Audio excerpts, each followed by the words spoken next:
याचा लाभ तुझ्यावरती थोडं पडलं वाटतं. Yes Krishna, of course as per the वर्षात आईचे मलाही माझ्यात थोडेसे बदल खरं वाटले. बरं ते जाऊ दे गोपी, मी तुला आज एक भव्य आणि दिव्य ज्ञानाचे भंडार आणि तू ज्या पावनभूमीत उभी आहेस ना, म्हणजे ज्यांच्या पदस्पर्शाने पावन झालेली आणि या जगात सुप्रसिद्ध असलेली म्हणजे ही देवनगरी. या देवनगरीमधील एक शक्तीने जन्म घेतला. त्यांचे नाव जगद्गुरु संत श्रेष्ठ तुकाराम महाराज. त्यांच्याबद्दल कितीही सांगाल तरी कमी, पण आपण या परमात्म्याचा अखंड जीवनाचा सार या छोट्याशा कीर्तनातून ऐकूया. Kirtan, you mean a monologue performed by a single character, right? Yes, of course. माझ्या मातापित्यांनो, उद्धवाचा अवतार प्रल्हाद बाळ, प्रल्हादाचा अवतार संत शिरोमणी नामदेव महाराज आणि संत शिरोमणी नामदेव महाराजांचा अवतार म्हणजे संत श्रेष्ठ तुकोबराय. इंद्रायणीतील एक देहूगाव, तिथे नामदेव तुकाराम देव इंद्रायणीच्या तीरावर ते देहूगावामध्ये तुकोबरायांचा जन्म झाला. वडिलांचे नाव गोलोबा, माझ्या वडिलांची निरशिका देवा. तुकोबरायांचे वडील पंढरपूरचे वारकरी, पांडुरंगाचे भक्त. महिन्याच्या वडीला पंढरपूरला यावं, डोळे भरून पांडुरंगाला पाहावं, चंद्रभागेत स्नान करावं, नगर श्रेष्ठ घालावी. हे संस्कार, वडिलांचे संस्कार मुलावरती संत श्रेष्ठ नामदेव महाराजांनी 100 कोटी अभंग लिहिण्याचा संकल्प केला होता. 100 कोटी अभंग लिहीन मी. नामदेवरायांची घरातली माणसं अभंग लिहायला बसली. नामदेवरायांची घरातली 14 माणसं रात्र दिवस अभंग लिहायला बसली. स्वतः पांडुरंग अभंग लिहायला बसला. नामदेवरायांचे 96 कोटी अभंग अपूर्ण झाले आणि 4 कोटी अभंग अपूर्ण राहिले हो. ते 4 कोटी अभंग पूर्ण करण्यासाठी जगद्गुरु तुकारामायाचा, त्याच नामदेव महाराजांचा पुन्हा अवतार म्हणजे जगद्गुरु संत श्रेष्ठ तुकोबराय ते देहूमध्ये जन्माला आले. बोला विठ्ठल विठ्ठल विठ्ठल.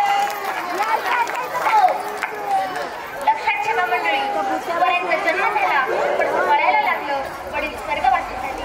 सगळ्या संसाराचा बोजा बालपणी तुकोबरायांच्या शिरोवर आला. कसा व्यापार करावा, कसे पैसे कमवावे, वडिलांची सावकारी कशी चालवावी. हो नाही, तुकाराम महाराजांच्या वडिलांची सावकारी होती. 10 गावावर तुकाराम महाराजांच्या वडिलांचं कर्ज होतं. एक महिना भरला होता कर्ज घेताना.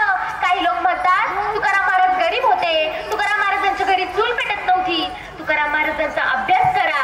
अरे 350 वर्षापूर्वी 65 लाखांची जागीर होती, पण तुकाराम महाराजांनी विचार केला, या माया मोहामध्ये, या विश्वामध्ये, या ऐश्वर्यामध्ये मी जर पडलो तर मला देवापर्यंत जाता येणार नाही. हाक मारली सगळ्या गावातल्या लोकांना आणि सगळ्या जमिनी वाटून टाकल्या. तो मला तुला, तिकडची जमीन तुला, हा वाडा तुला, राजवाड्यासारखे वाडे महाराजांचे देऊन टाकले लोकांना. जवळचा पैसा अर्धा, दागिने देऊन टाकली, विल्हेवाट लावली. याला त्याग म्हणतात. बोला विठ्ठल विठ्ठल विठ्ठल विठ्ठल विठ्ठल विठ्ठल. हो माझ्या मातापित्यांनो, अरे जवळ काही असताना त्यागी माणसासारखं करावं याला त्याग म्हणत नाही, पण जवळ असतानाही त्याचा त्याग करणं, ते सोडून देणे याला त्याग म्हणतात. मूर्तिमंत वैराग्य जगद्गुरु तुकोबरायांचे उत्तम उदाहरण आहे. सगळ्या जमिनी वाटून टाकल्या, सगळी प्रॉपर्टी वाटून टाकली. म्हणूनच तुकोबरायांना तुका आकाश एवढं म्हटलं आहे. आकाशासारखं ज्याचं काळीज, ज्याचं हृदय, ज्याचे विचार आणि ज्याची संकल्पना, कारण आकाशापेक्षा मोठं दृष्टांत देऊन सांगण्यासारखं दुसरं काही नाही. गगनावरी वाढ नाम आहे, भगवंताचे नाम श्रेष्ठ आहे. तुकाराम महाराजांनी, साधू संतांनी सांगितले, गगनावरी वाढ नाम आहे, आकाश एवढा मोठा आहे. अनुरेणू या ठोकडा, तुका आकाश एवढा, तुका आकाश एवढा. माझ्या मातापित्यांनो, आकाश एवढं, नभा एवढं, आभाळ एवढं त्या जगद्गुरु संत तुकोबरायांनी सगळी प्रॉपर्टी वाटून टाकली. जवळ काही ठेवलं नाही. पती पत्नीला राहण्यापूर्वी जागा, अंग टाकण्यापुरती वस्त्र आणि उदरनिर्वाहाला जे अन्न लागतं ते शिजवण्यापुरते भांडे, सगळा संसार उधळून आला आणि मग गळ्यामध्ये विना घेतला. रावळात आले. तुकोबरायांनी डोळे भरून पांडुरंगाला पाहिलं आणि देवाशी बोलता, विठ्ठला आता मागे बघायला काही शिल्लक नाही. आता तू आणि मी एक देवाविन काही बोलणेच नाही. बोला विठ्ठल विठ्ठल विठ्ठल विठ्ठल विठ्ठल विठ्ठल. हो, असे तुकोबराय लहानपणी संसाराची जबाबदारी शिरावर पडली. तुकाराम महाराजांना लहानपणापासून पांडुरंगाचा ध्यास लागला. काम करावं, वडील स्वर्गवासी झाल्यानंतर कुलूप लावून आपला वाडा तुकोबांनी ते कुलूप उघडलं आणि वाड्याचा दरवाजा उघडला. काय बघायला मिळालं महाराजांना? सगळा वाडा कर्ज खतांनी भरला होता. ती कर्ज खत पाहिली आणि हृदय भरून आलं महाराजांचं.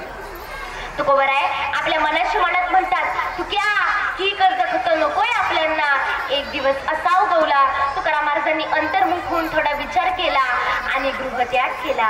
त्याच दिवशी घर सोडलं महाराजांनी. शोधायला सुरुवात झाली. सोयरे धायरी गावातली माणसं तुकारामचा शोध घेऊ लागली. जिजाबाईंनी चूल देखील पेटवली नाही आणि कान्होबानं आपल्यासोबत एक मनुष्य घेतला आणि शोधत असताना त्या भाम चंद्र डोंगरावरती घनदाट जंगल, वाघाची श्वादाची भीती असणारी ती जागा आणि तो शोध घेत असताना एका घडीमध्ये एक छोटंसं शिवालय होतं. त्या ठिकाणी जाऊन पाहतात पद्मासन घालून डोळे झाकून तुकोबाराय भजन करत आहे. पांडुरंगाचं धावा करत आहे. डोळ्यातून प्रेम अश्रू वाहत आहे. कान्होबानी पाहिल्याबरोबर तुकोबांना हाक मारली आणि गळ्यात जाऊन मिठी मारली आणि विचारलं, दादा काय चुकलं रे आमचं? का सोडून आलास आम्हाला? बाबा स्वर्गवासी झाले. आमची विचारपूस करणारं दुसरं कोणी नव्हतं आणि तूही असं न सांगता निघून आलास. काय घडलं ते मला सांग. कशासाठी घरात बाहेर पडलास? पुढे घालून आणलं आणि इंद्रायणीच्या जवळ आल्यावर महाराज थांबले आणि कान्होबाला म्हणतात, कान्हा मी घरी यायला तयार आहे पण माझी एक अडचण आहे. बोल दादा कसली अडचण? तो कर्जखताने भरलेला तो वाडा आहे. तो वाडा मी एके दिवशी उघडला आणि ती कर्जखतं पाहिली आणि उद्विग्न झालं माझं मन. ती कर्जखतं इंद्रायणीत बुडवायची माझी इच्छा आहे.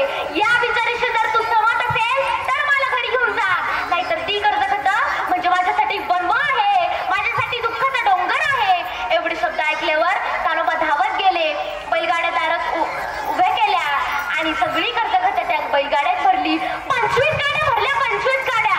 लक्षात ठेवा मंडळी, कान्होबानं त्या गाड्या झुंपल्या आणि इंद्रायणीच्या जवळ जिथे तुकोबाराय थांबले होते तिथे सगळ्या गाड्या आणल्या आणि विचारलं, दादा हीच नाही ती कर्जखतं ज्या कर्जखतांनी तुला घर सोडायला सांगितलं? ज्या कर्जखतांमुळे तुझं मन उदास झालं? ज्या कर्जखतांमुळे तू एवढा लांब जाऊन जंगलात राहिला? तुला आमची कुणाचीही आठवण राहिली नाही? ही कर्जखतं आणलीये. तुला जाळायची असेल तर जाळून टाक. बुडवायची असेल तर इंद्रायणीच्या डोहात बुडवून दे. तुकोबारायांनी सगळी कर्जखतं इंद्रायणीच्या डोहात फेकून दिली. वर तरंगून आली ती पायाखाली दाबून बुडवत असे आणि मग हसत हसत प्रसन्न मनाने घराकडे आले. जिजाबाई चिंता करत होत्या आणि सारा गाव हजारोंच्या संख्येने तुकोबारायांच्या स्वागतासाठी. महाराज तडक मंदिरात आले आणि मंदिरात आल्यावर पांडुरंगाला म्हणतात, हे विठ्ठला आग लावली संसाराला, केली संसाराची होळी. या पाया वेगळी माया बाबा, आता मला फक्त तू हवा आहे. तुझ्याशिवाय मला कशाचीही आवश्यकता नाही, कुणाचीही गरज नाही. बोला विठ्ठल विठ्ठल विठ्ठल विठ्ठल विठ्ठल. हो बघा मंडळी, फक्त तुकोबारायांसारखं निष्ठेने सेवा करणारा असला ना की प्रत्यक्ष पांडुरंग प्रकट झाल्याशिवाय राहणार नाही.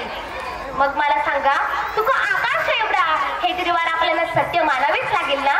परंतु तुकोबांचा तुका आकाश एवढा आयुष्याचा वेळ मी पामर 10 मिनिटात कसा घेणार? म्हणून जाता जाता एवढंच सांगू इच्छिते, जसं तुकोबारायांनी त्यांच्या साहित्याने मराठी भाषेला उंची प्राप्त करून दिली ना, त्याच तुकोबारायांची जन्मगाथा ही समस्त जनसामान्याच्या मुखात अखंड जिवंत राहावी एवढीच आशा व्यक्त करते आणि माझ्या कीर्तन रूपी सेवेला विराम देते. बोला विठ्ठल विठ्ठल विठ्ठल विठ्ठल विठ्ठल. हो, आज मला इथे कीर्तन रूपी सेवा करण्याची संधी दिली ते मा धबधबे इंग्लिश मीडियमचे संचालक श्री कुमार सर व या शाळेच्या संचालिका सौ कुमार मॅम तसेच या शाळेचे सर्व शिक्षक वृंद यांची सतत ऋणी राहील. बोला विठ्ठल विठ्ठल विठ्ठल विठ्ठल विठ्ठल.